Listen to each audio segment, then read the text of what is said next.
Good evening, everybody. My name is Amuta. I'm working in Indian Embassy. So I have a lot of questions, but for time being, I'm saying little bit questions. So in Islam, why there is no caste system? Yes, sister. Okay, my second question. Sister, ask the first question. After I reply, then you can ask the second question. Okay, fine. Give me the answer. Sister asked the question, why in Islam there's no caste system? Because in Islam we believe that all the human beings are equal, unlike in Hinduism. Quran says in Surah Hujurat, chapter 49, verse number 13, Ya ayyuhan nasu inna khalaqnakum min zakarin wa unsa wa ja'alnakum shu'uban wa qaba'ila lita'arafu inna akramakum indallahi atqakum inna Allaha alimun khabir. O humankind, we have created you from a single pair of male and female and have divided you into nations and tribes so that you shall recognize each other, not you shall despise each other. And the most honored in the sight of Allah subhanahu wa ta'ala is the person who has taqwa. The criteria for judgment in the sight of Almighty God for a human being to be superior to the other human being, it's not sex, it's not caste, it's not color, it's not wealth, it's not age, but it is taqwa, it is God consciousness, it is piety, it is righteousness. The only way one human being can be superior to the other human being, it's not by wealth, it's not by age, it's not by sex, but it is by piety, it is by God consciousness, it's by righteousness. Unlike Hinduism, when we read the Vedas, it's mentioned that Almighty God, He created the Brahmin class, the learned class from the head. That's the first caste. Then He created the warrior class, the Kshatriyas, from the chest. Then from his stomach and thighs, He created the business community, the Vaishyas. And from the feet, He created the Shudras, that's the untouchables, that's the lower caste. So this is what is mentioned in the Vedas. In Islam, we believe that all the human beings are equal. We don't believe that one human being is superior to the other human being because of birth, because of profession, because of wealth, because of color, because of caste. So Islam is a universal religion. Unlike in the Vedas, what they say that you have to stick to your profession. Because, it was mainly controlled by the Brahmins, which is again, small percentage. Minute percentage, and they say that if you're born as a Shudra, you remain a Shudra, you serve the Brahmin, next life maybe you may become a better person. No, this is all ideology. So that, they want to keep the low person will remain low, and the rich and the top people remain top. In Islam, we believe in equality. And Islam is a religion for all the human beings. That is the reason Islam is against caste system. Hope that answers the question, sister. Okay, sir, I have one more doubt.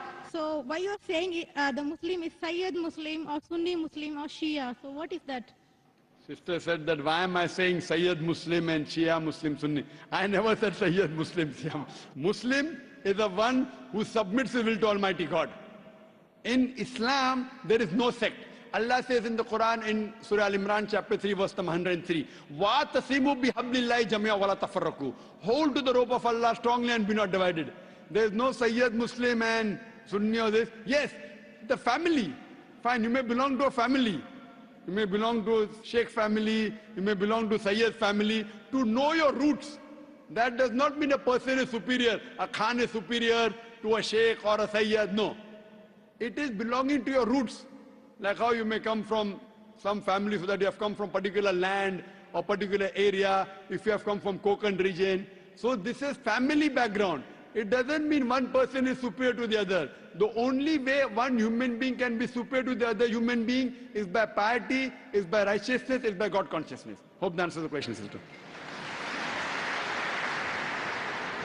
Okay, second question. Why in Islam marriages no horoscope is seen? Sister asked the question that why in Islam during marriages no horoscope is seen. Because, sister, we don't believe in horoscope. There is no date of birth. Based on the date of birth, you are not seeing any horoscope? Yes, sister, I'll come to it. I will tell you what Hinduism says, because I studied Hinduism. In Hinduism, they believe in horoscope. Kundali. You know Kundali? Yeah, I know. It's called Kundali. Yes, you know, sister. When Kundali, you tell your date of birth, then they say that this sun was there, and this Shagun, and this Grahan came. This is a science. But this science is not established science. It's a hypothesis. It says that if you are born on this date, then this Grahan comes and this planet goes there and this. It is a science, but it's not an established science. It's not hard science like what we read in our college, biology, physiology, embryology. It is what they believe. It's an assumption. And then they talk about future. Everything what they mention in the Kundali does not come out to be true. We in Islam are against fortune telling. Quran says in Surah Ma'idah, chapter number 5, verse number 90, Ya alladhina amanu, innamal khamru wal maisuru. Oh, you believe, most certainly intoxicant and gambling, wal anzabu wal aslamu, dedication of stones, divination of arrows, rijsum min amali shaitan. These are Satan's handiwork. Fashtanibu lalakum tuflihun. Abstain from this handiwork that you may prosper. Quran says this fortune telling, divination of arrows, they are Satan's handiwork. Abstain from it that you may prosper. So in Islam, we do not believe in this. You know, many a time, you go in a machine, you put your date of birth, then it comes out there. Something good is going to happen to you in the next 1 week. Even if 100 bad things happen, one good thing will surely happen. The next person goes, it comes horoscope, something bad is going to happen in the next 1 month. So these are statements that are made which are so ambiguous. And all this, you know, parrot goes and picks up a chit, and you come to know your kundali or what your future. So in Islam, we don't believe a parrot can pick up and tell you what is your future, or by reading the palm, or looking at the stars. Islam is against this. And many a time, you get fooled into believing that it is true. And there was a research done that once a psychologist, he was teaching a class of 100 students. And after 1 week, he said, now I have understood your background, everything. I will write about each individual person, about his past and everything. But don't open the chit until I tell you. So he wrote to all 100 students details about the past. Then he said, okay, now open the chits and give me gradation. How much am I accurate? Believe me, more than 95% of the students said the professor was more than 90% correct. The secret was the professor wrote the same thing for everyone. These are such ambiguous statements. What we have to realize is that Islam is against fortune telling, against knowing about the future. That's the reason there's no kundli required. If the kundli was there, yet we find that so many marriages are being broken in Hinduism. Why? What we believe that we have to choose our life partner. And our beloved Prophet Muhammad Sallallahu Alaihi Wasallam said, it's mentioned in Sahih Hadith, that whenever you choose your life partner, you look for 4 things. Beauty, wealth, nobility, and virtue. The best is virtue. The best to choose from a life partner is a virtuous life partner, not kundali. Whether born in October, September doesn't make a difference. The virtue should match. That's the reason a woman in Islam, sister, is called as a muhsana. Muhsana in Arabic means a fortress against the devil. In other religions, including Hinduism, the woman is referred as an instrument of a devil. In Quran, the woman is referred as a muhsana. In Arabic, it means a fortress against the devil. So if you marry a virtuous woman, inshallah, she will prevent the husband from going in the wrong track. Hope that answers the question, sister. Okay, thank you. Yes, sir. I just want to take Shahada.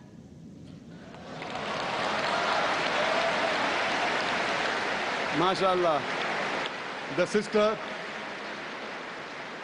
who asked the question earlier, and I believe you're a Hindu sister?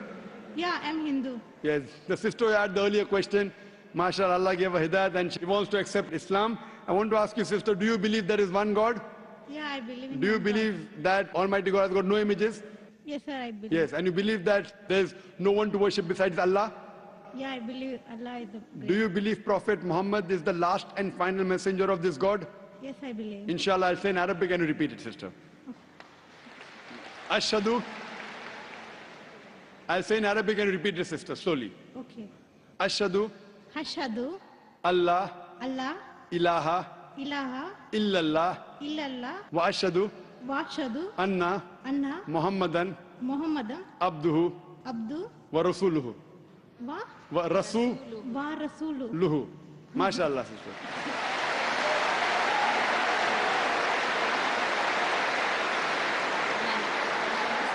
Sister, I'll just say the translation.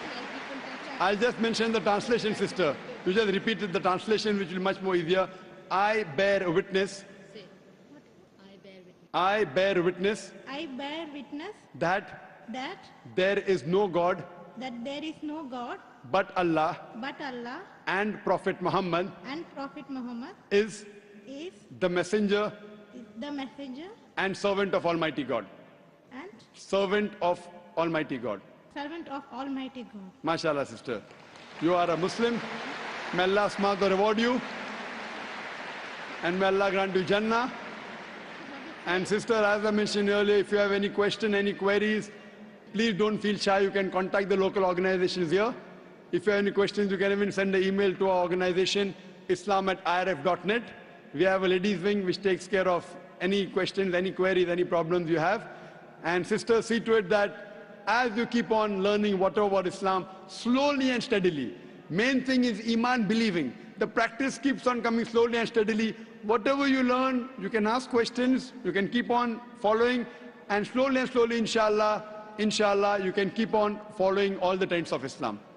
Thank you very much, sister. Sir, is there any organization which can teach me how to pray, how to do all the things? I'm sure there is an organization, Darul Bir.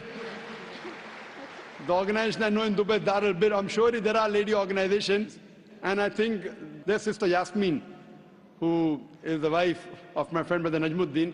Surely Sister Yasmin will be somewhere in the ladies wing. They have a ladies organization. You can contact the volunteer, and inshallah they'll help you out in teaching you how to pray, how to offer salah, and the other aspects of Islam. Thank you, sister.